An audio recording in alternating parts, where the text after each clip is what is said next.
여러분, 대단히 감사합니다. 우리 유튜브 연합회, 앉아서 할까요? 유튜브 연합회에서 새해 들어서 처음으로 저를 초청해 주셔서 정말 영광으로 생각하고 있습니다.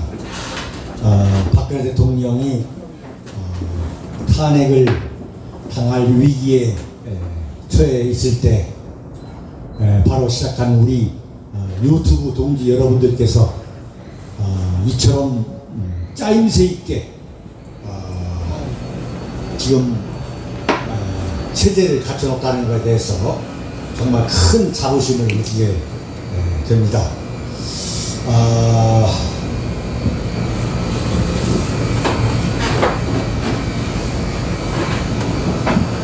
저도 오늘 여기가 처음이라서 상당히 생소하긴 합니다만 정말 방역 규칙, 코에 걸면 코걸이, 귀에 걸면 귀걸이인 방역 규칙을 철저히 지키면서 이렇게 책이 잡히지 않도록 짜임새 있게 준비를 해주신 우리 유튜브 연합회의 지대용 회장님, 그리고 황진무 대표님, 그리고 임원진 여러분과 회원사 소속 여러분께 감사의 말씀을 드리겠습니다. 오늘 신년 기자회견의 제목은 보수 자유 우파 정권 재창출의 길을 말한답니다.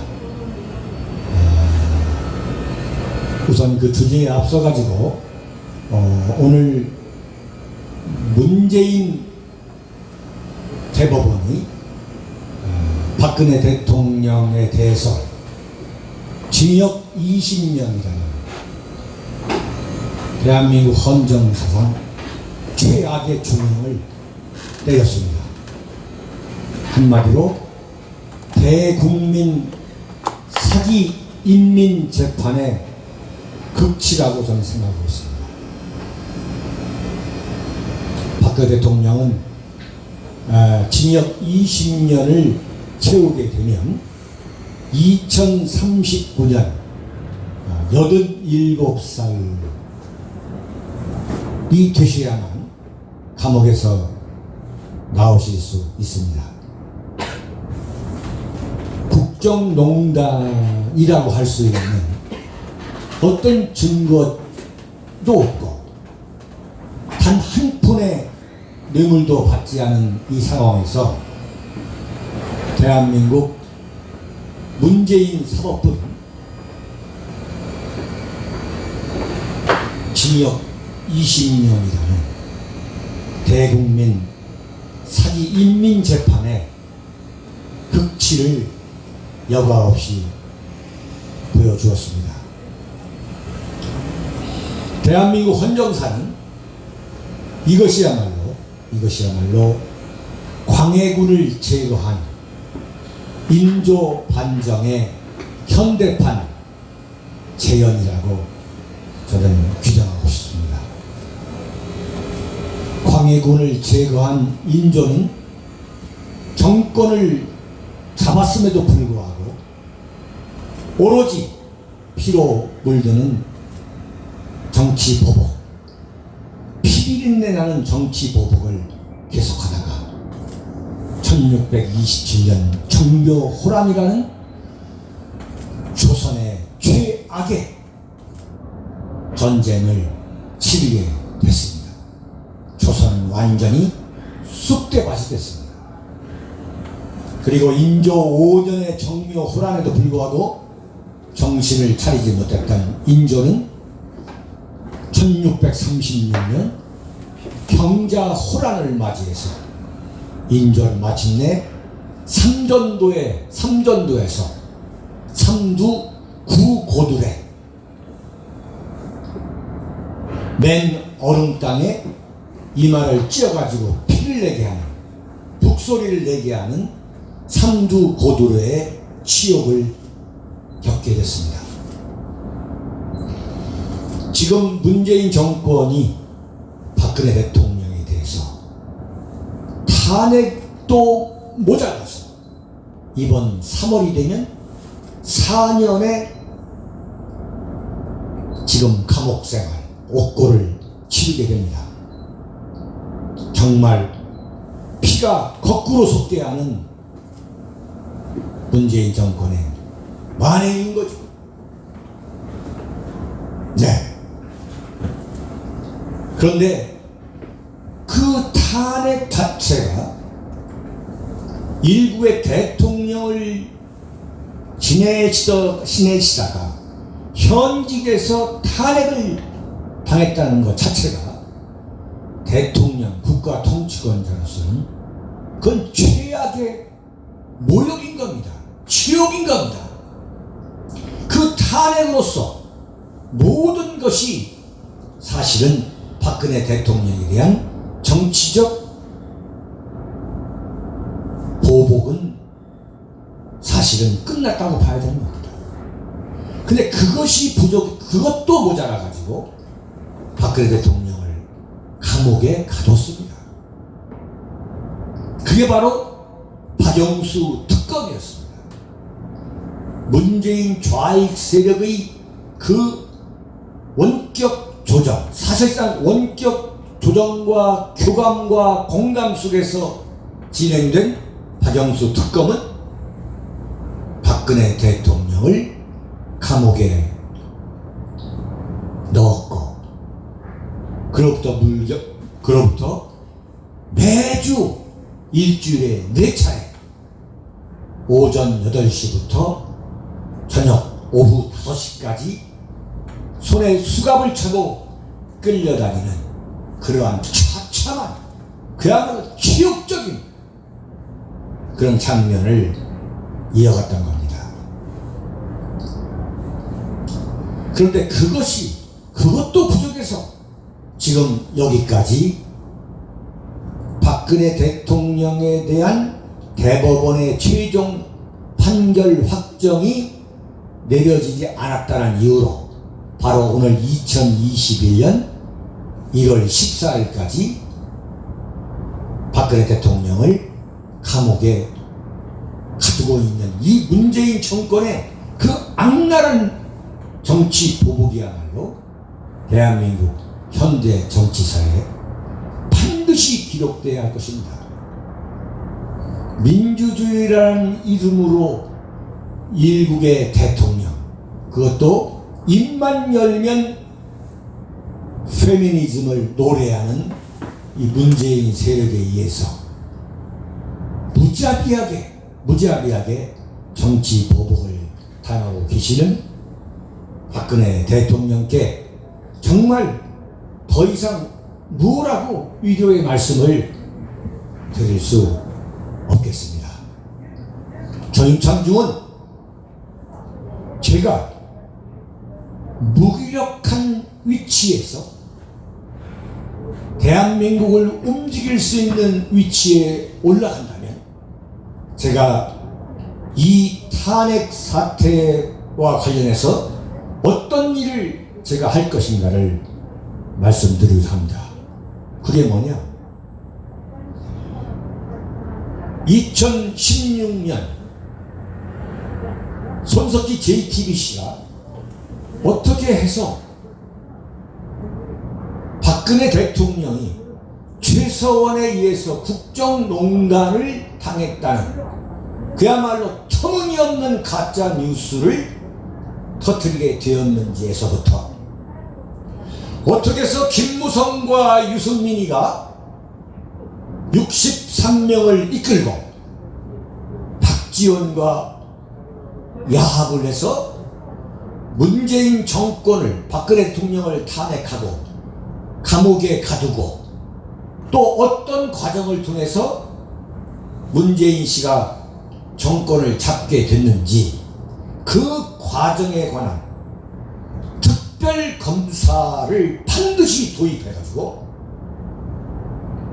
그때 관여했던 그 주역들 김무성, 유승민 그리고 탄핵 찬성 63명을 포함해서 탄핵에 부하뇌동했던 그 세력에 대해서 반드시 정치적 단죄를 해야 한다고 저는 여러분에게 약속하고 싶습니다. 이것은 지금 문재인 세력에 의한 문재인 세력의 배후로 한 박영수 특검 그 자체를 저는 인정할 수가 없습니다. 이 탄핵의 뿌리는 손석희의 JTBC 보도가 과연 최순실의 태블릿 PC에서 나온 것이냐, 아니면 그 태블릿 PC는 최순실 최서원의 소유물이 아니고 정말 최서원 씨는 그 PC를 사용할 줄도 모른다라는 것에 대한 어떤 규정과 규명도 없이 지금 여기까지 흘러와서 오늘 대법원에서 징역 20년이라는 헌정사상 최고의 균형을 때리게 된 겁니다. 정말 북한 김정은 정권을 능가하는 인민재판이고 마녀 사냥인데 이것을 우리가 철저하게 밝혀야 된다. 그런데 우리가 지금 지난 4년 동안 그토록 많은 수천만, 연인원 수억, 수십억, 수백억이라 해도 과언이 아닐 정도로 대한민국에 거주하고 있는 양심 세력들이 광화문과 대한문과 서울역에 모여서 탄핵 무효, 박근혜 대통령은 억울하다, 박근혜 대통령을 살려나자라고 외쳤지만 결국은 여기까지 오게 된 겁니다. 따라서 지금 이 진실을 밝히기 위해서는 정권이 바뀌어야 됩니다. 그것은 보수 자유 우파가 반드시 2022년 대통령 선거에서 정권을 잡아야 된다. 그러기 위해서는 내각제 개헌 획책은 절대 용납할 수 없는 것이다. 정권을 잡게 되면 첫 번째 해야 될 것이 지금 국민의 절대 다수의 가슴 속에서 과연 박근혜 대통령 탄핵은 옳았느냐, 옳지 않았느냐, 이게 정당한 거였느냐, 정당하지 않았다. 임기를 1년도 채 남겨놓지 않은 현직 대통령에 대해서 탄핵을 가하고 감옥에 넣어서 지금 20년 징역을 받게 된 이 사태, 1년의 사태를 철저히 수사해야 된다. 다음 정권이 바뀌면 가장 먼저 다음 정권이 해야 될 일이 뭐냐면 박근혜 대통령 탄핵의 진상규명을 철저히 해야 된다. 그런 사람을 우리가 대통령으로 만들어야 될 책무가 있다는 것을 제가 2021년 신년 기자회견에서 가장 먼저 강조한 겁니다. 그래서 그 과정에서 김무성, 유승민, 권성동 지금 이 국민의 힘을 주름잡고 있는 이른바 탄핵 주도 세력, 그리고 탄핵 주도 세력에 투항했던 친박 배신자들, 이 자들에 대한 정치적 책임, 응징, 그게 반드시 저는 이루어져야 한다고 보는 겁니다. 그래야만 국가의 정의가 확립되는 것이다. 국민들이 그래야만 제대로 박근혜 대통령 탄핵이라는 그 역사적 비극, 비운의 박근혜 대통령에 대한 재조명이 이루어질 수도 있다고 저는 봅니다. 저는 작년 4월 15일 유승민이 선거구 지역인 대구 동구을에 저는 내려갔습니다. 제가 부산 영도의 김무성 지역과 대구 동구을의 유승민 지역 두 지역을 놓고 이 두 지역의 중 한 지역에 내려가서 제가 반드시 이런 역대급 배신자들에 대한 정치적 응징을 해야 되겠다.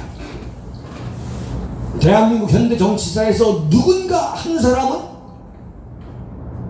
이런 배신자들에 대한 응징을 하기 위해서 그야말로 거침없이 전사하는 모습을 보여줘야 되는 거 아니냐.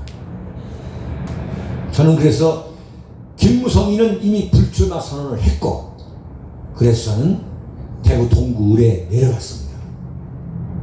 무려 1년 동안 대구, 경북, 부산, 경남 일대를 돌아다니면서 박근혜 대통령을 살려내자, 그리고 유승민, 김무성 배신의 정치를 청산하자는 이른바 윤창중의 태구혁명이라는 것을 저는 몸을 사리지 않고 1년 동안 했습니다.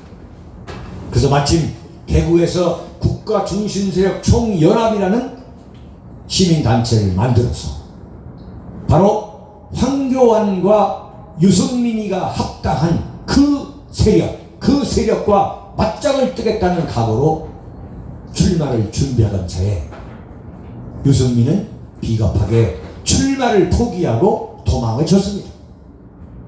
명분은 야당 통합이었습니다. 야당 통합이 아니라 그것은 완전히 윤창중이가 버티고 있었기 때문에 대구 동구을의 시장 바닥에도 내려오지 못하는 그러한 상황이었기 때문에 무릎을 꿇고 도망을 쳤던 겁니다. 그러면서 자신을 평생 따라다녔던 자신의 똘바니 아바타를 대구 동구을에 공천을 주었습니다. 경선이라는 위장글을 버려가지고 자기 똘마니를 심었습니다. 근데 그 결과는 완전히 윤창중은 처참한 참패를 했습니다. 저는 그 참패를 했음에도 불구하고 저는 유승민이가 그 지역구에서 출마를 하지 못하게 한 것 그 자체만으로도 저 윤창중은 제가 전투에서는 패배했지만 저는 명분에서는 승리했다. 저는 대한민국 현대 정치사에서 화려한 이름을 남겨놓지는 못했지만 나름대로 하나의 미랄로서 저는 기록될 수 있다고 저는 지금도 생각하고 있습니다.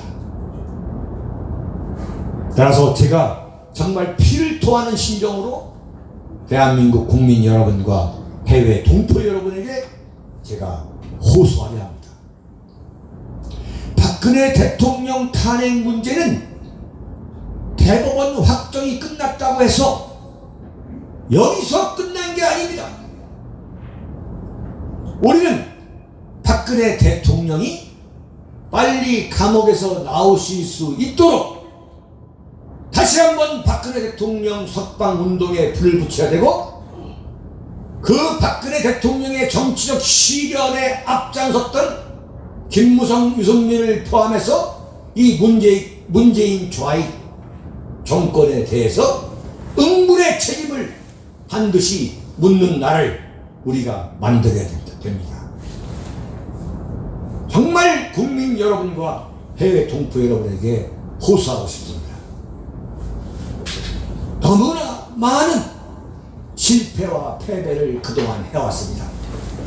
박근혜 대통령이 정치적 시련에 빠져서 탄핵을 당하시고 2017년 3월 10일 헌법재판소에 의해서 파면을 당하시고 그 이후로 감옥과 재판과 오늘의 일까지 대한민국 보수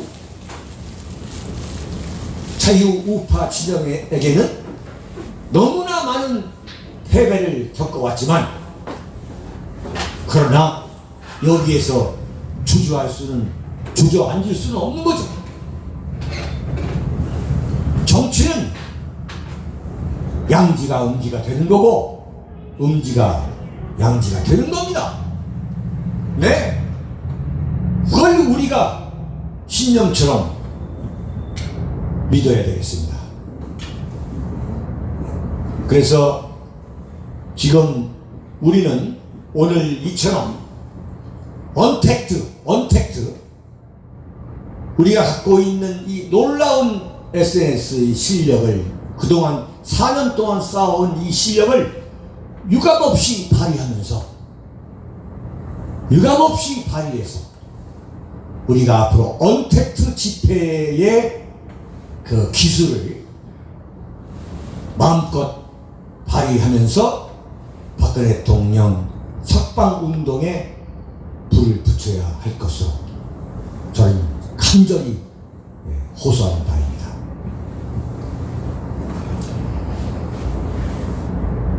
새해 벽두 지금 대한민국 정치판에 몰아치고 있는 또 하나의 참 고통스러운 문제가 있습니다.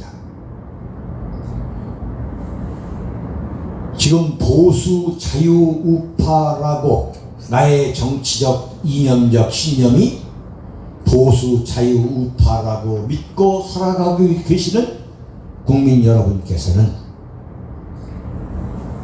정말로 고통스러운 문제에 봉착하고 계실 겁니다.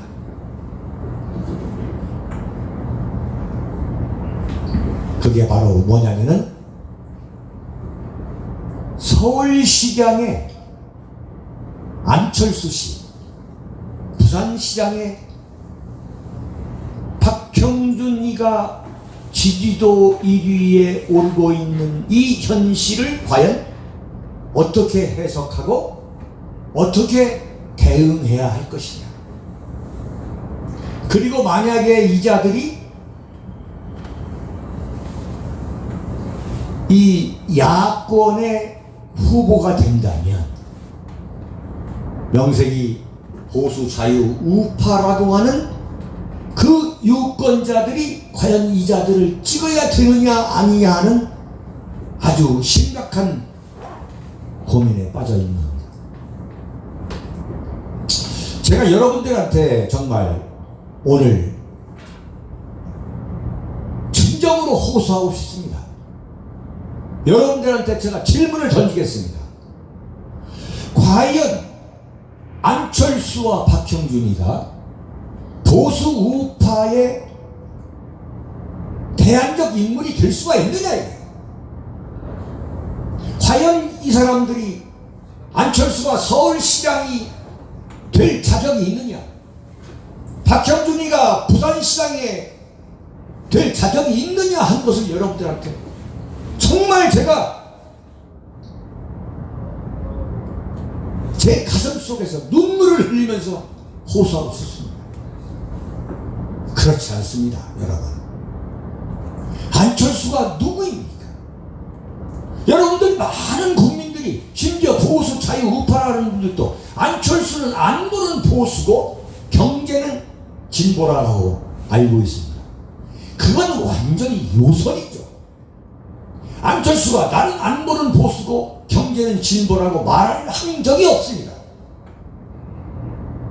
그것은 안철수가 2011년 정치판에 들어올 때에 안철수의 책사라고 하는 대한민국 현대사에서 소위 말하는 변절의 귀재라고 하는 윤여준 씨가 내가 보니까 안철수는 안보는 보수고 경제는 진보다 이렇게 말했을 뿐입니다. 그렇게 말한 요소를 지금도 대한민국의 보수 우파들조차도 또는 중도층조차도 안철수를 보수적 인물로 또는 중도 보수 인물로 알고 있는 참 웃지 못할 현실이 지금 우리 앞에 있는 겁니다.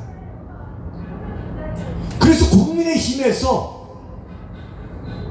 별다른 후보자가 나오지 않으니까 작년 연말과 올 초 여론조사에서 안철수가 불과 20%밖에 되지 않는 지지도를 얻게 된 겁니다. 안철수가 비록 1등이지만 불과 20%에 불과한 겁니다. 이 20%라는 것은 얼마든지 추월을 당할 수 있는 거고, 나머지 70%를 생각한다면 이건 정말로 시작에 불과한 겁니다.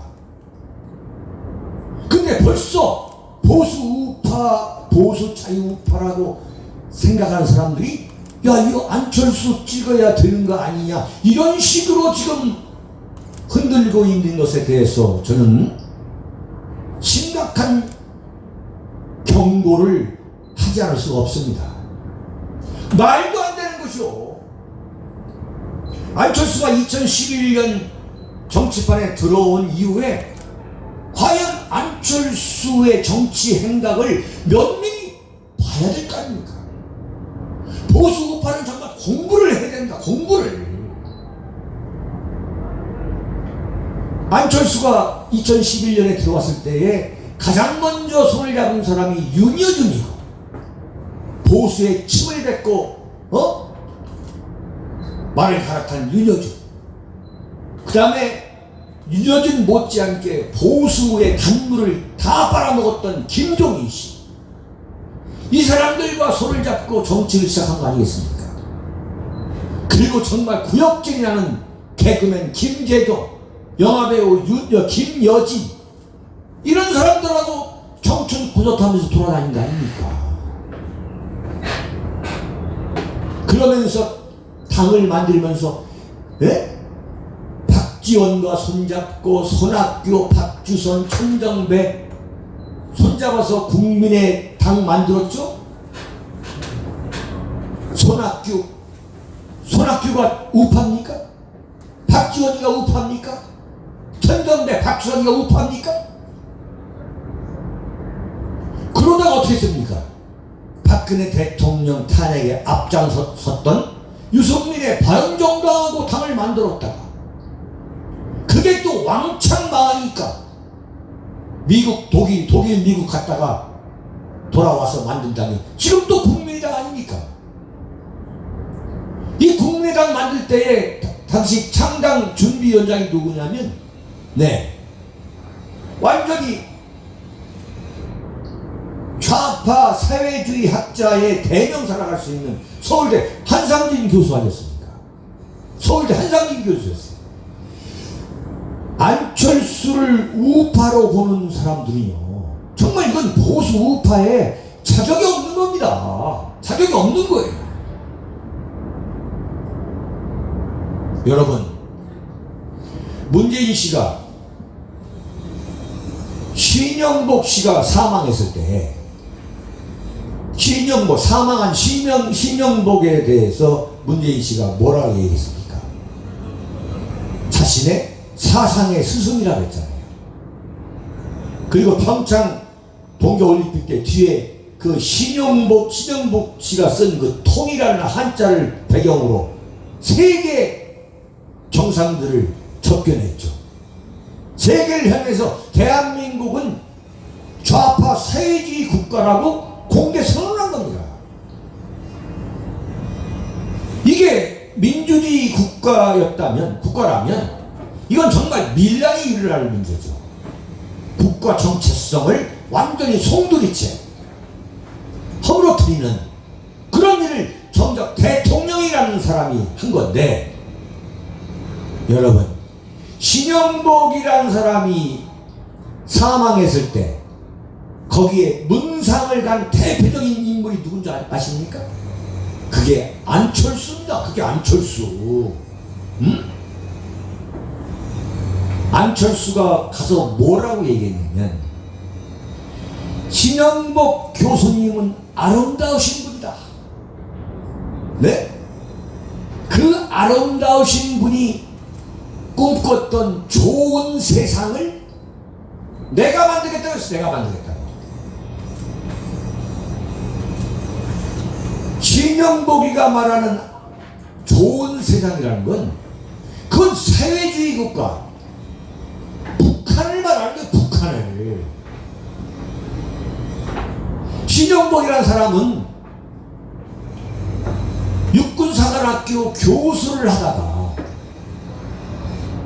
빼도 박지 못하게 명백한 간첩 혐의로 20년을 형무소에 있다가 나온 사람이 신영복입니다. 그 신영복 이에 좋은 나라를 만들겠다고 한 인간이, 좋은 세상을 만들겠다고 한 인간이 바로 누구냐? 안철수입니다. 안철수.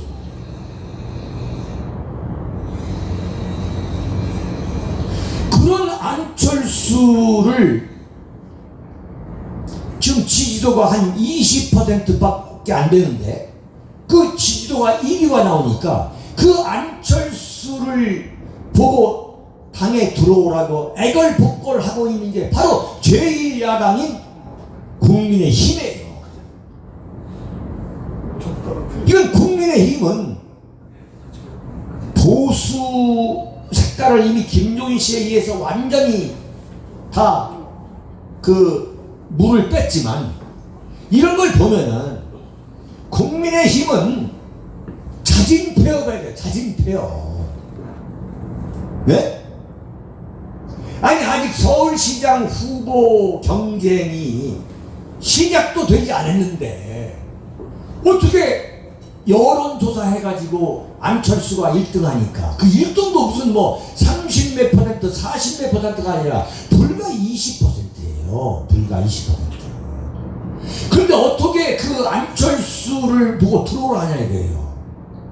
근데 공관위원장이라고 하는 정진석 씨는 뭐라 하냐면, 자, 여론조사로 전부 하자 이거예요. 그러면 국민의힘이라는 정당과 국민의힘 그 당원이라는 건 아무 의미가 없는 거 아니에요. 이런 당은 뭐냐? 이건 자진 폐업해야 돼. 자진 폐업. 응? 이거 완전 자진 폐업해야 되는 거예요 지금.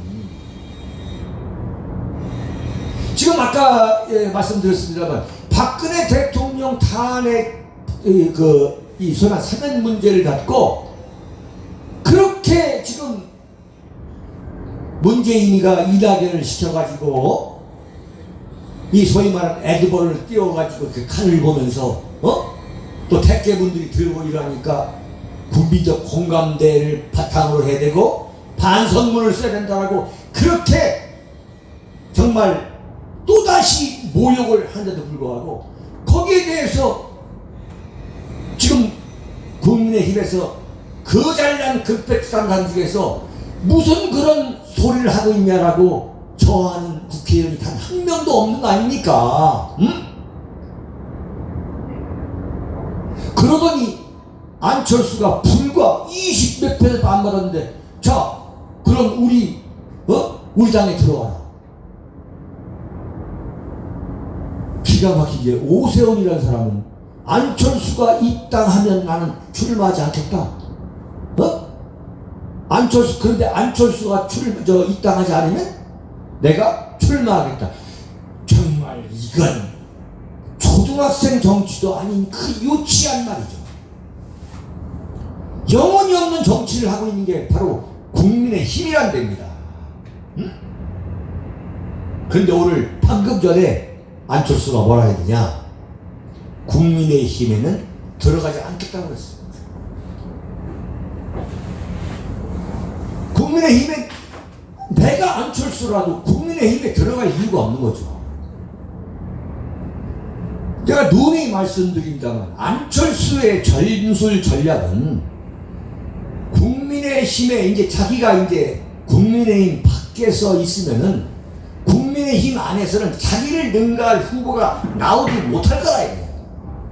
끝까지 가다가 한마디로 말하면 국민의힘한테 대리모를 하는 대리모. 제가 좀 몇 차례 말씀드렸습니다만 이른바 뻐꾸기 전략이죠.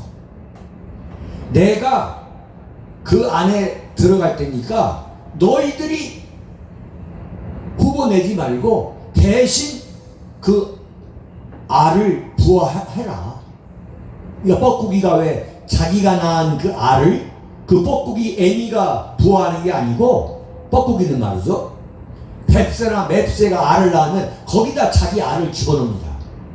그래서 그 뱁새나 맵새가 알을 부화하면 그걸 지켜보던 그 뻐꾸기가 가가지고 거기 뱁새와 뭡니까, 맵새의 그 새끼를 다 밀어 넣어서 내려뜨려가지고 죽여버리고 그 둥지를 다 부셔버리고 자기 새끼만 들고서 도망을 가요, 도망을. 그러니까 국민의 힘을 M&A 하겠다는 거예요. 지금 70년 역사와 전통을 갖고 있는 이승만 박정희 시대의 그 눈물겨운 그 역사와 전통의 그 보수 자유 우파 진영의 그 정치 세력을 이자가 먹겠다는 거예요. 그러면 국민의힘 안에서 진정한 그러한 보수 우파 세력이 있다면 이자들이 나와가지고 이야기를 해야 될 거 아니에요. 홍준표는 오히려 대구 동화사에서 안철수하고 조계종 종정 그 진재 스님하고 기념사진 찍고 있잖아요. 기념사진. 그런데도 보면은 홍준표 대통령 만들어야 된다고 아직도 정신 못 차리는 분들이 계세요. 자, 서울시장에 안철수를 뽑으나, 자, 보수 우파들이 만약에 안철수를 뽑았다고 합시다. 자, 사망한 박원순과 차이가 뭐예요? 신영복 씨 그 장례식장에 가가지고 신영복 교수님이 꿈꿨던 좋은 세상을, 사회주의 국가를 내가 만들겠습니다라고 외친 그 안철수나 김정일 장군 만세라고 광화문에서 외칠 수 있어야만 사상의 자유, 표현의 자유가 있다고 떠들었던 그 박원순이나 무슨 차이가 있습니까? 정말 보수 우파들이 정신 바짝 차려야 됩니다. 정말. 저는 정말 제가 보수 우파 시민 여러분들에게, 보수 자유 우파 시민들에게 저는 정말 영합하고 싶은 마음이 없어요. 우리가 정신을 차려서, 야, 안철수하고 박원순하고 차이가 뭐가 있는 거야? 박원순한테 후보를 양보해가지고 서울시장을 빼앗기고 결국은 정권까지 빼앗기게 만든 그 창본이 누구냐? 아니, 원천적인 창본을 따지면 그게 오세훈이고, 그 오세훈이가 버려버린 그 서울시장 자리를 좌파한테 골수 좌파한테 넘겨주는데 1등 공신이 누구냐? 안철수 아닙니까? 그러면 안철수를 찍지 말아야죠. 야, 왜 안철수를 우리가 찍어야 되는 거 아니야? 지금 난리가 났어. 이제 난리가 났어. 죄송합니다. 물 좀 먹겠습니다. 좀 더 해도 되죠? 예. 그 다음에 지금 부산시장에 지금 박형준이가 또 한 20몇 %로 1위를 하고 있습니다. 제가 이런 말씀을 드리는 건 뭐냐면, 아직 서울시장과 부산시장 선거전은 시작도 되지 않았다 이거예요. 그래서 이번에 서울시장과 부산시장에는 진정으로 우파라고 할 수 있는 사람들을 우리가 뽑자 이거예요. 그러기 위해서는 우리가 고민을 다시 하자는 얘기입니다. 박형준이가 누굽니까? 박형준은 부산 출신으로 고대 사회학과를 나온 그야말로 조국이를 뺨치는 사회주의 혁명을 꿈꿨던 PD 계열의 대표적인 인사입니다. 말기에 그 엄혹한 시절, 전두환 시절에 말기에 편집위원을 했어요. 말기는 뭐냐? 사회주의 국가의 건설, 이른바 친북 사회주의 국가 건설을 염원하고 있는 그 잡지가 말기였습니다. 그러다가 민중당을 만드는데 바로 거기에서 이데올로그 역할을 했던, 이념가 역할을 했던 사람이 누구냐? 그게 박형준입니다. 박형준. 응? 그러다가 김영삼 대통령이 영입을 했어요. 민중당 사람들을 끌어왔죠. 이재호, 김문수 뭐 해가지고 거기에 끌려와가지고 홍준표가 얘기했더라고요. 17대에 부산에 공천 준 겁니다. 응? 만약 이 사람이 부산이 고향이기 때문에 할 수 없이 이 사람은 우파를 한 거예요. 젊은 시절을 완전히 뼛속 깊이 PD 계열의 사회주의자로서 머릿속을 채웠던, 충전했던 인간이 누구냐? 바로 박형준입니다. 제2의 조국입니다. 네? 그러다가 17대 국회가 됐죠. 18대 떨어지고 하니까 바로 그때 이명박 대통령과 박근혜 대통령이 2007년에 당내 경선을 했죠.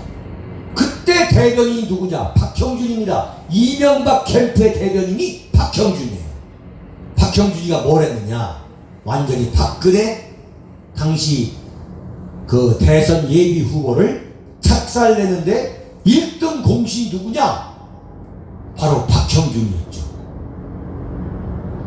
악랄하게 진돗개처럼 물고 늘어졌던 게 바로 박형준입니다.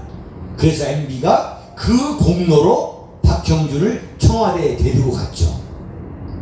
홍보기획관 총무수석을 하면서 이명박을 완전히 보수주의 노선에서 좌파로 저장시킨 그 장본이 누구냐? 바로 박형준입니다. 소고기 광화문 그 촛불 난동이 벌어지니까 청와대 뒷산에 올라가서 아침 이슬 이 노래소리 들었다라고 말도 안 되는 신파극을 벌이게 했던 그 뒤에 인물이 누구냐? 바로 그게 박형준입니다. 그걸 왜 잊어버리고 있냐 이거죠.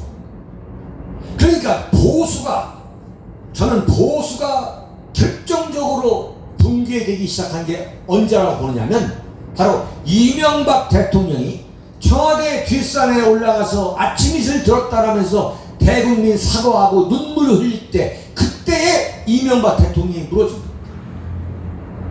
그리고 이명박 정권이 항복선언을 하죠. 중도 실용주의로 하겠다. 중도 실용주의로 하겠다. 보수 우파가 천신만고 끝에 이명박의 그 엄청난 범죄에도 불구하고 전과 14범 위장전입의 탐이 BBK 그때 다 알고 있었어요. 다 스가 누구 건지 다 알고 있었어요. 그럼에도 불구하고 이명박을 대통령으로 만들어줬는데도 불구하고 나는 보수 우파가 아니다. 나는 중도 실용주의자다. 이렇게 만들었던 그 부역자가 누구냐? 그게 박형준입니다. 박형준.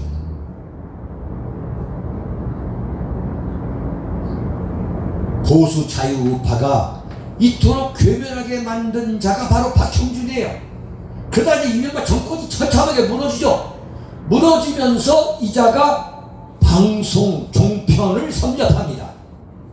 여기서 완전히 이미지 세탁을 하죠. 합리적 보수라고 이미지 세탁을 합니다.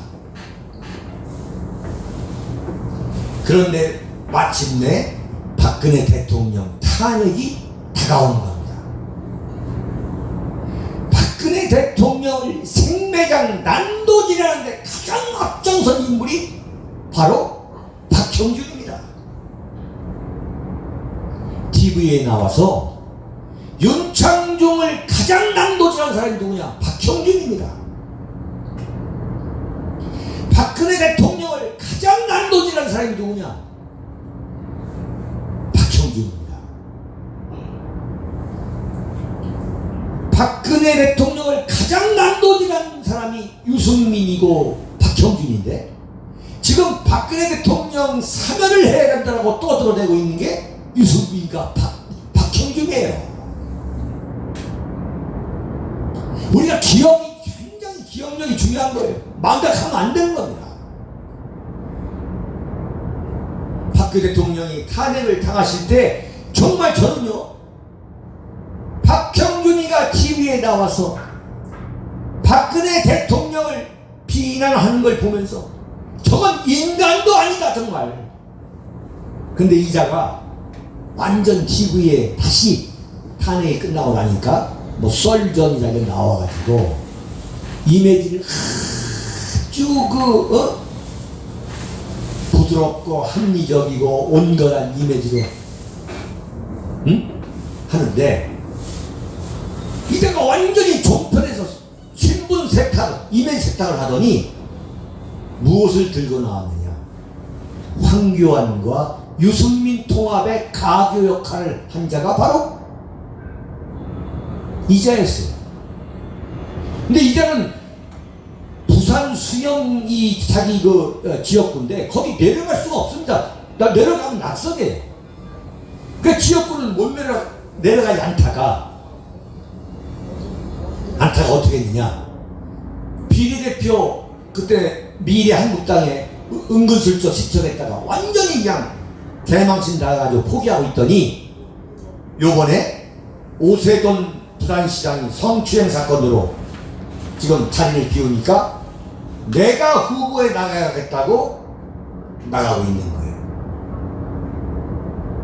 대한민국에서 진정으로 보수 우파라고 한다면 지금 부산시장에 나와 있는 시장 후보로 나서고 있는 이 박형준이야말로 반드시 내 손으로 응징하겠다는 그 운동이 정말 봄철 들불처럼 일어나야 되는 게 이게 제대로 된 나라 아니겠습니까 여러분?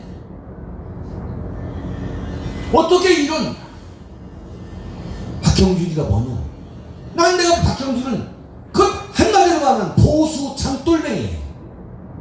보수로 자기가 장사를 해야만 권력을 잡을 수 있으니까 보수를 지금 말하는 거지 이념적으로는 좌파고 내가 전향했다고 전향서를 한 번도 쓴 적이 없어요. 공개한 적도 없어요. 이건 그냥 5.13 따라다니는 보수 장돌뱅이 내가 볼 때는. 그리고 안철수는 누구냐?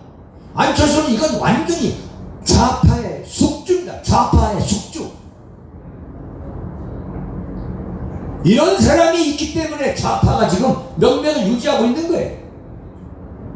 그러면서도 늘 하하하하 호호호호 하는 그 이미지 정치를 하고 있는 이런 위선적인 우파들, 이런 위장 우파의 전성시대를 또 만들어줘야 되겠습니다 여러분. 제가 그래서 오늘 유튜브 연합이 초청하는 이 신년 기자회견에 제가 나온 겁니다. 사랑하고 존경하는 국민 여러분, 해외 동포 여러분, 저 윤창중은 이 야당으로서의 정체성을 완전히 상실한 국민의힘, 이야말로 저는 이건 자진 폐업해야 된다고 보고 있습니다. 올 한 해 저 윤창중은 이 국민의힘을 대체할 수 있는 선명 야당 세력을 기획하고 형성하고 이걸 만드는데 나름대로 제가 일조를 할까 합니다. 국민의힘이라는 그 썩어빠진, 영원히 썩어빠진 그 세력, 그 세력을 대체할 수 있는 대안 세력이 이번 4월 7일 총선 전에 태동을 해야 됩니다. 만들 수가 있어요. 얼마든지 만들 수가 있습니다. 강력하고 유능한 새로운 야당 세력을 만들어야 됩니다. 국민의힘 안에 있는 그 올드보이들에 눌려서 숨소리도 내지 못하고 있는 그 양심 세력과 함께, 그리고 광화문, 서울역, 대한문의 그 양심적인 우리 시민 세력과 함께 새로운 대한 세력을 만들어야 된다. 제가 올해 그런 역할을 좀 하도록 하겠습니다. 강력하고 유능하고 싸울 줄 아는 야당이 있어야만 문재인의 폭정을 빨리 종식시킬 수 있고 좌파 세력의 영구 집권을 막을 수 있다고 생각합니다. 여러분, 신년 초에 너무나 심각한 말씀을 드렸습니다만, 보수 자유우파의 거대한 각성과 함께 새해를 시작했으면 하는 마음에서 제가 한 말씀 드렸습니다. 예. 네, 질문 예. 시간을 가져도 되겠습니까? 그럼. 네. 좋습니다. 네, 그렇게 하고 계시고요. 네. 지금 말씀을 듣고 보니까 뭐 안철수, 네. 안철수에 대한 어떤 그 비판을 강력하게 하셨는데, 거의 저희 유튜브 연합회 단톡방이 있는데요. 예. 거기에 올라온 글이 하나 있습니다. 윤창중 대표님을 초청한 기자회견을 유튜브 연합회에서 한다고 하니까 그 윤창중 씨가 안철수하고 윤석열 지지자인 줄은 알고는 있느냐, 이런 글이 하나 올라왔어요. 예. 네, 그 글을 쓴 사람은 이제 모 당원 소속으로 이렇게 알고 있는데, 네. 지금 오늘 그 이야기를 들어보니까 저희 생각하고는 좀 그분의 어떤 알고 있는 그런 부분하고는 좀 다른 것 같은데, 그 부분에 대해서 뭐 아까 안철수 씨에 대해서는 얘기를 했는데, 윤석열 검찰총장에 대한 뭐 지지자인지에 대한 답변을 한번 좀 하실 수 있는지요? 예. 참 너무나도 한심스러운 것이, 제가 이제 1월 1일부터 다시 이제 방송과 글쓰기를 하는데, 제가 한번 말씀을 드렸습니다만 새벽 5시에 일어나가지고 오늘도 보면 알겠습니다만 이렇게 제가 방송할 때 나와가지고 그냥 뭐 아무 소리 하는 게 아니라 뭔가 준비를 해서 제가 이제 칼럼을 방송을 하는데, 거기에서도 제가 누누이 강조를 합니다. 절대 오해를 하지 마라. 그렇게 방송을 하는데도 방송을 다 끝까지, 처음부터 끝까지 보지도 않아요. 그런 사람이 있어. 제가 안철수에 관한 방송, 윤석열 뭐 제가 다 했습니다. 그런데 거기서 무슨 제가 안철수를 지지한다든가 윤석열을 지지한다는 이야기를 제가 한 일이 없어요. 뭐냐, 단지 안철수가 이런 경우에는 이렇기 때문에 이렇게 할 수밖에 없을 것이다. 응? 안철수는 국민의힘에 안 들어올 것이다. 그런 얘기를 하는 거예요. 그게 안철수 제가 받은 겁니까?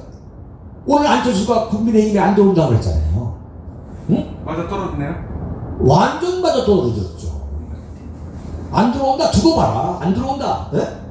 그리고 윤석열에 대해서도 제가 분명히 말씀을 드렸어요. 윤석열 총장이, 제가 아주 솔직히 말씀을 드렸어요. 제가 충남 논산에 소위 말하는 파평윤씨 집성촌이 있어요. 거기에 소위 말하는 조선시대의 노론과 소론, 송시열의 노론, 은진 송씨와 그 다음에 이제 소론이 있었어요. 그 소론이 소위 말하는 파평윤씨입니다.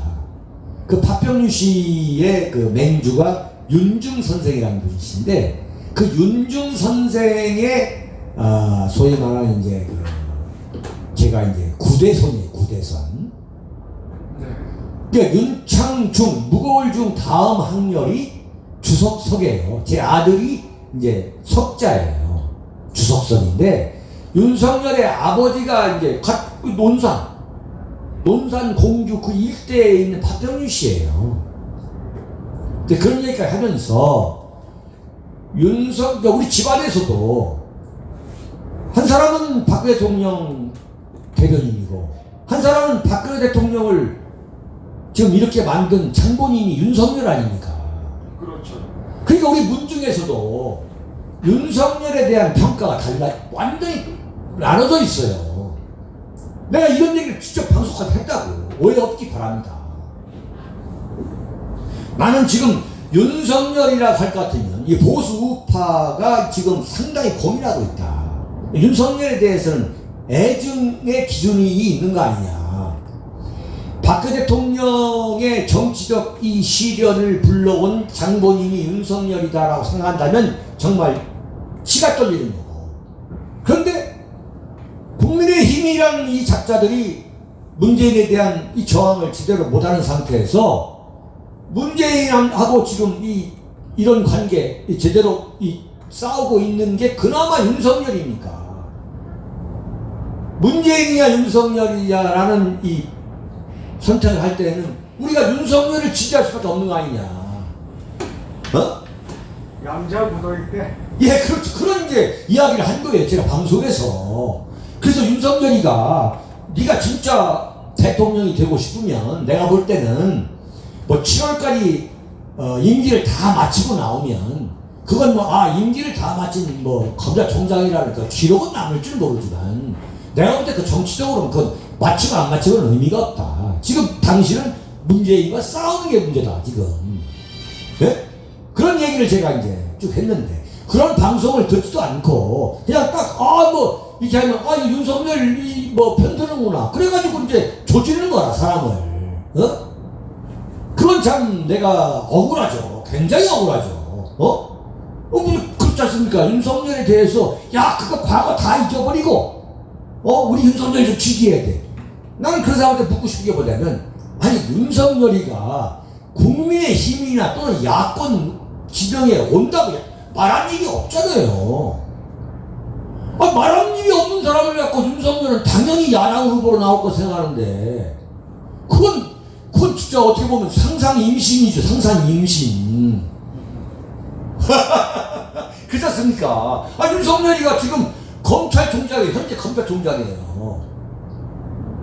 네. 예, 그걸로 답변을 가름하는 걸로 하고요. 예. 우리 이번에 보궐선거가 있지 않습니까? 3월달에. 네. 그때 혹시 선거법에 아직 저촉이 될려나 모르겠습니다만 네. 부산시장 후보라든지 예. 서울시장 후보에 어떤 분들이 우리 우파에서 예. 이렇게 좀 세울 만한 사람이 있다면은 얘기해 주실 분이 혹시 있으신가요? 제가 개인적으로 누구를 거명할 수는 없어요. 네.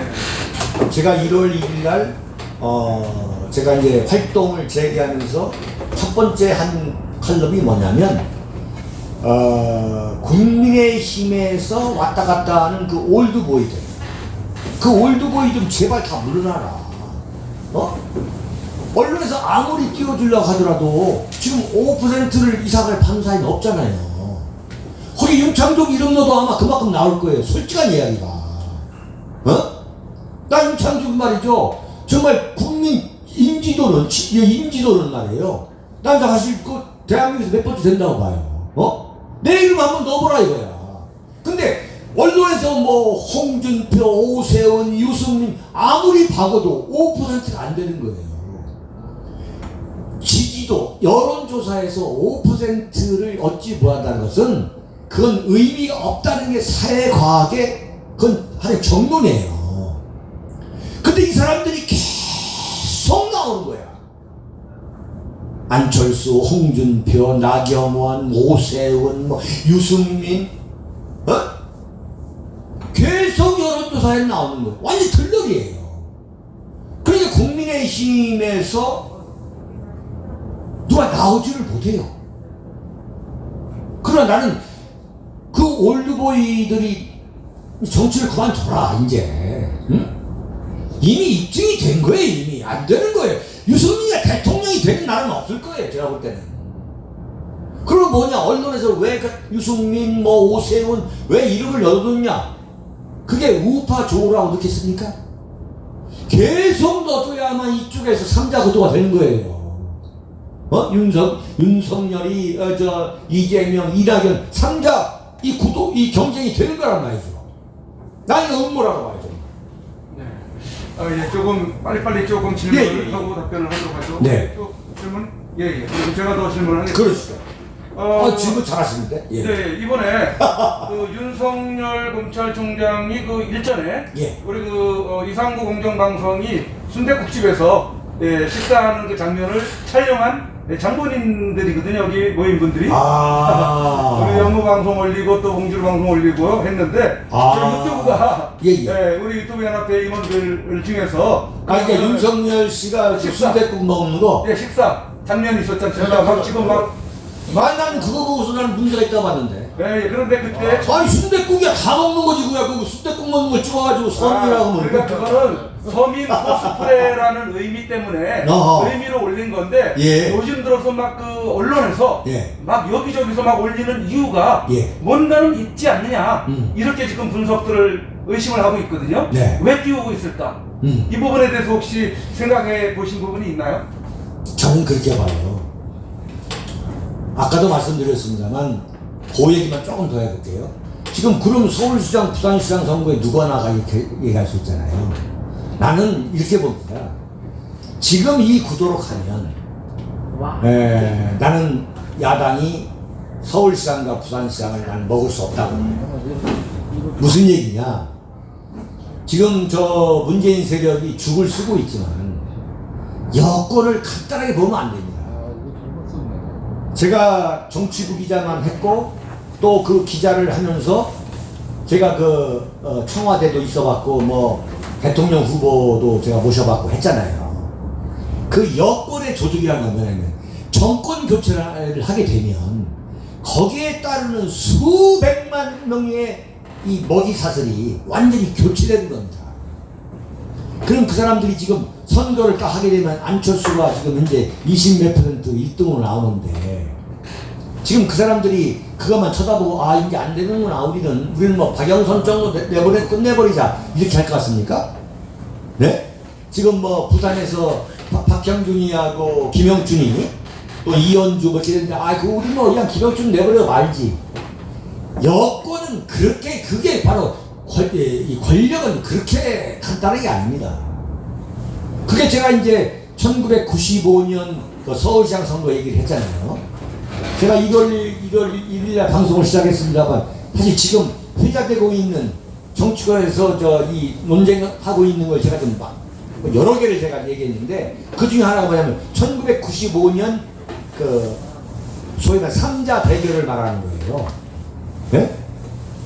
지금 이제 안철수는 한 20몇 %도 안 되지만 1995년이면 김영삼 대통령이 93년도에 이제 출범해가지고 뭐 중단 없는 막 사정, 막 변화와 개혁 해가지고 한참 인기 좋다가 인기가 급락할 때 급락. 그런데 그때 나온 게 누구냐면 박찬종 했잖아요. 무소속 박찬종, 무균질, 응? 아주 이 균 자체가 없는 무균질이라고 해가지고 박찬종이 나왔는데 그때 박찬종은 지지도가 40%, 50%, 60%에서 서울시민 그 서울시장 후보 지지도가 지금 안철수가 게임도 안 됐어요. 그렇게 되니까 어떻게 됐느냐? 당시 김대중 총재가 누구를 불러왔느냐? 조순 바로 전 정권에서 노태우 정권에서 경제부총리를 했던 그 당시에 김대중 그러면 이건 완전 좌익이라고 생각했는데 이건 우익의 상징이라 할 수 있는 말이지. 그 조순 그 서울대 경제학과 교수의 경제학 개론을 안 읽은 사람이 없다 대한민국에서.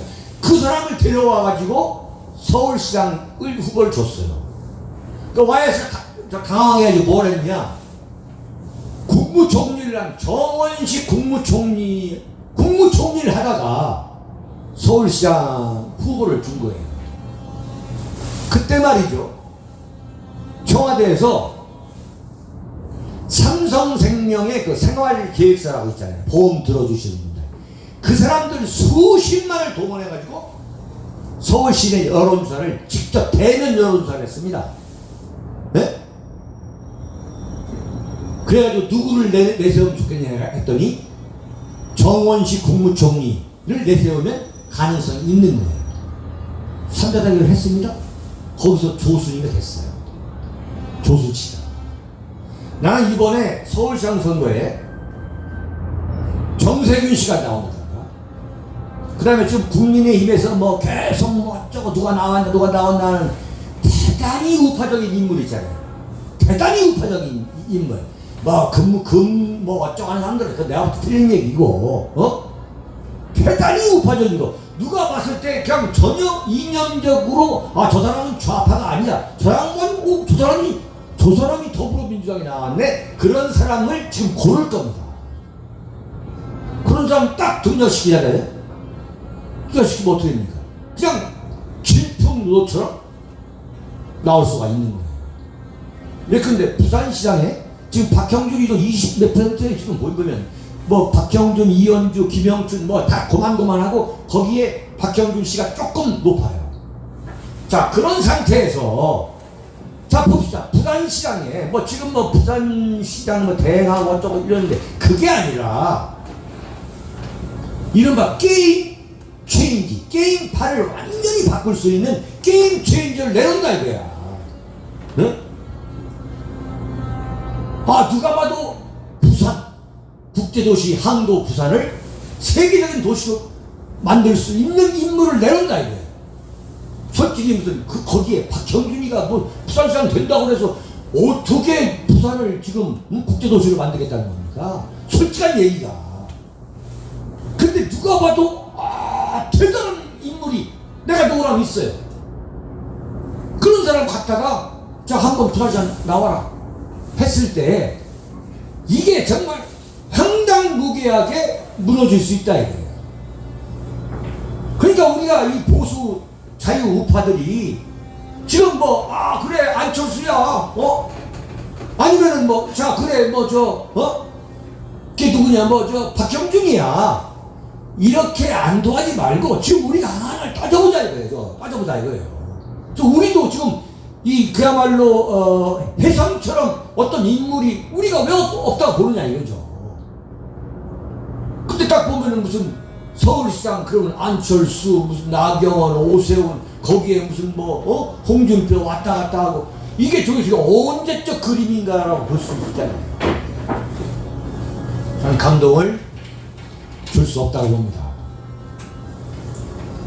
그리고 오늘 이 자리가 참 여기가 회원역 2번 출구 충만 치킨인데 이 장소를 이렇게 빌려주신 우리 사장님과 직원 여러분께 정말 감사의 말씀 드리겠습니다. 하나 더 질문 드려도 되나요? 예. 지금 불 켰는데 영업하겠다는 말입니까? 아니, 여기 어두워서. 배려해 주신 거구나. 예, 우리 부모님이 질문이니까. 예. 네, 영어방송입니다. 영어방송. 네, 그런데 지금 뭐 내년에 내년이 아니고 올해인데 서울시장 부산시장에 나오고 뭐 어쩌고 하는데 네.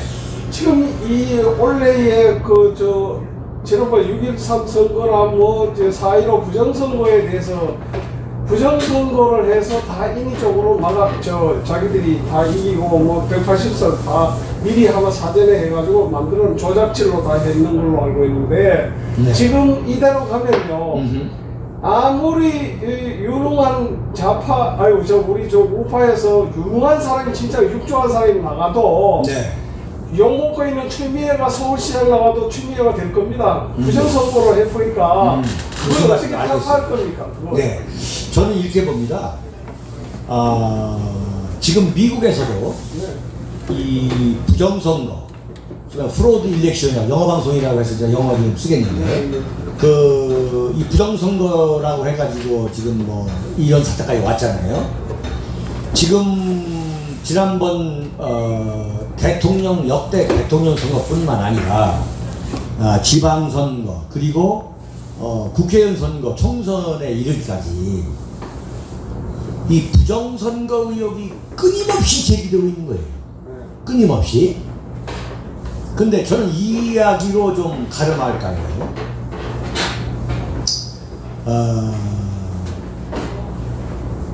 독일의 경우 컴퓨터에 의한 개표는 부정선거라고 그 대법원 판결이 내려졌어요. 응? 그러니까 무슨 이야기냐면 유권자가 예컨대 손으로 카운트를 하는 그 개표를 하는 것은 유권자가 그 안을 다 들여다볼 수가 있는 거예요. 참관인들도 다 알 수가 있는 거예요. 근데 독일 연방 법원이 컴퓨터로 개표를 한 것은 부정선거라는 그 판결을 내린 배경은 뭐냐면, 표를 찍는 유권자가 개표를 하는 그 내부 과정을 모른다면 그건 부정선거로 봐야 한다는 거예요. 부정선거로. 나는 그래서 그게 이제 무슨 얘기냐면 컴퓨터 조작질을 했다는 거 아니에요, 주장이. 그래서 누가 나오던 간에 저쪽 애들이 유리하게 나올 수 있다는 거 아니에요. 그게 끊임없이 김대중 씨가 대통령 선거 나올 때부터 그게 끊임없이 제기되어 온 문제예요. 나는 이것을 이번 4월 7일 서울시장 부산시장 선거부터 그렇게 선거 때마다 논란을 불러일으키고 그 승복할 수가 없는 거예요. 네. 나는 승복 못합니다. 그래서 그걸 수작업을 해서 수개표를 한다고 해가지고 몇 달이 걸리는 게 절대 아닙니다. 그렇습니다. 한 개표소에서 그 개표 요원을 늘려가지고 하게 되면은 굉장히 시간을 줄일 수가 있고 누구나 그걸 볼 수 있는 거예요. 근데 지금 컴퓨터에 의한 개표라는 건 뭐냐? 과연, 그러니까 컴퓨터를 조작하는 사람만 아는 거는 거야. 설명을 해도 설명이 될 수가 없는 거예요. 그 독일 연방법원의 판결은 뭐냐면 유권자 전체가 어떤 방식으로 개표를 하는가에 대해서 납득이 안 되면 그건 부정선거라고 했어요. 독일 같은 선진 국가에서 지금 개표를 컴퓨터로 하지 않습니다. 여러분, 시간이 많이 지났습니다만, 그래서요. 이 정도에서 하나만 더. 예. 그래서요. 그 부정선거 얘기가. 잠깐만. 그래서 예. 아이고, 어떤 대책을 세워야 돼. 지금 이대로 가면요, 이 사람들 맨 개표기 가지고 장난 다 치는데. 그래서 제가 말씀드렸잖아요. 못하게 해야 되잖아. 4월 7일부터 이번 선거부터는 절대 컴퓨터에 의한 개표가 아니라 수개표를 해야 된다. 네, 수개표에다가 현장에서 바로 투표하고 그날 바로 그런 거 다. 그렇죠. 그건 제가 충분히 알고 있어요. 네. 예. 마지막 질문이 될 것 같은데요. 예. 이거는 좀 또 조금 별개의 문제인데, 예. 그동안 우리 그 대표님이 박근혜 정권의 그 대변인으로서 그 역할을 하시다가 어떤 그 멀미스러운 일이 좀 있어가지고 그동안 많은 그 해명을 해 오신 걸로 이렇게 알고 있는데요. 그렇죠. 2016년 10월 17일자 뉴스 천지인에서 기사를 하나 실은 게 있어요. 네. 그 기사가 대체적으로 좀 길게 구체적으로 기사를 냈던 그 기사인 것 같은데, 천지인 뉴스 천지인 그때 유진철이라는 분의 그 증언을 토대로 해서 기사를 내보낸 기사인데, 이 기사의 내용을 혹시 아시는지 읽어보셨다면 그 내용이 상당히 사실에 근접해서 기사를 실은 내용인지 좀 제가 질문을 하고 싶어요. 그때 이제 내가 천지인 그 기사는 보지 못했습니다. 그래요?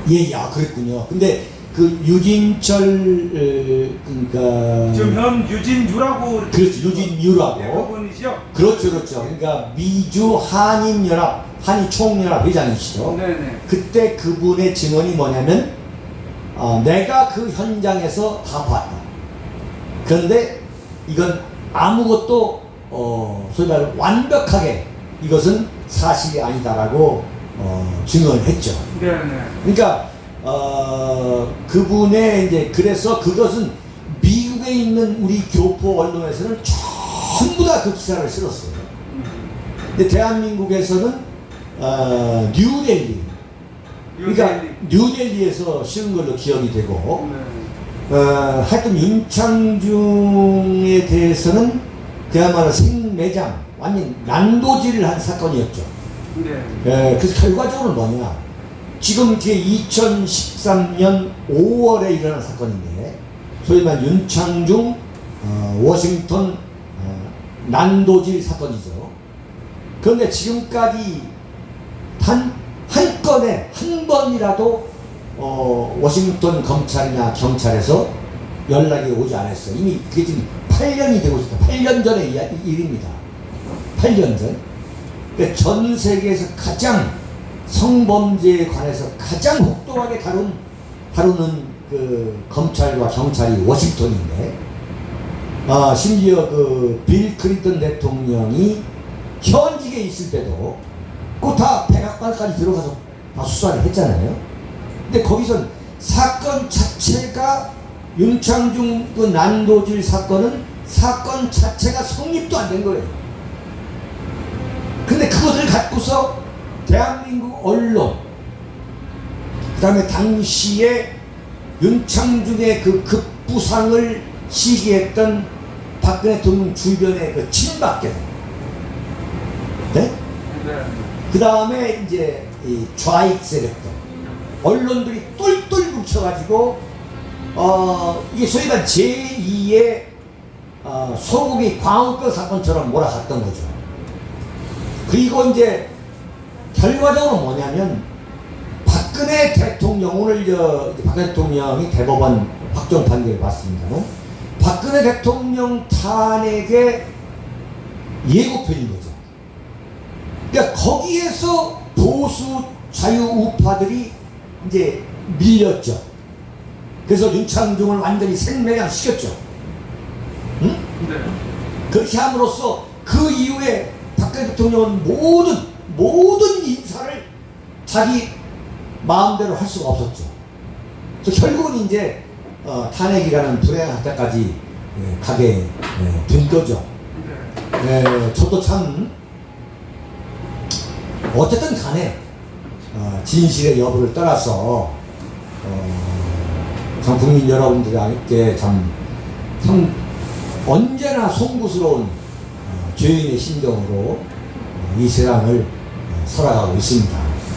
자, 오늘 뭐 이 정도로 하고, 제가 마무리 좀 더. 네네네 하고. 예, 그 사건에 대해서 비교적 뉴스 천지인에서 상세하게 윤창중 그 전 대변인님에 대한 진실을 보도를 했던 걸로 제가 읽었습니다. 제가 찾아보겠습니다. 그리고 그때 당시에 고발을 했던 당사자하고는 연락이 경찰 측에서 연락이 안 돼서 그 사건을 그냥 그대로 그냥 내버려둔 상태다, 이런 의미로 이제 그 기사를 썼던 것을 제가 이렇게 읽었는데, 우리 그 시청자분들이 그 기사를 읽으면 상당히 이해를 할 것 같습니다. 아이고. 어쨌든 하여튼 우리 유튜브 연합에서 저한테 주시는 선물로 생각하겠습니다. 네, 이제 마무리 발언하시면서 마치도록 할까요? 사랑하고 존경하는 국민 여러분, 해외 동포 여러분, 새해를 맞이해서 저 윤창중이가 다시 우리 대한민국을 위해서 활동을 시작했습니다. 오늘 윤카세 TV도 지금 생방송을 하고 있습니다만, 많은 분들이 지금 우리 유튜브 연합에 소속되어 있는 그 유튜브를 통해서 지금 시청을 하고 계십니다. 참 끝까지 시청해 주셔서 감사드리고요. 저희가 정말 무너진 보수 자유 우파의 계단, 이 무너진 계단의 벽돌 한 장을 다시 쌓는다는 각오로 올 한 해를 시작했습니다. 여러분 대단히 감사합니다. 감사합니다.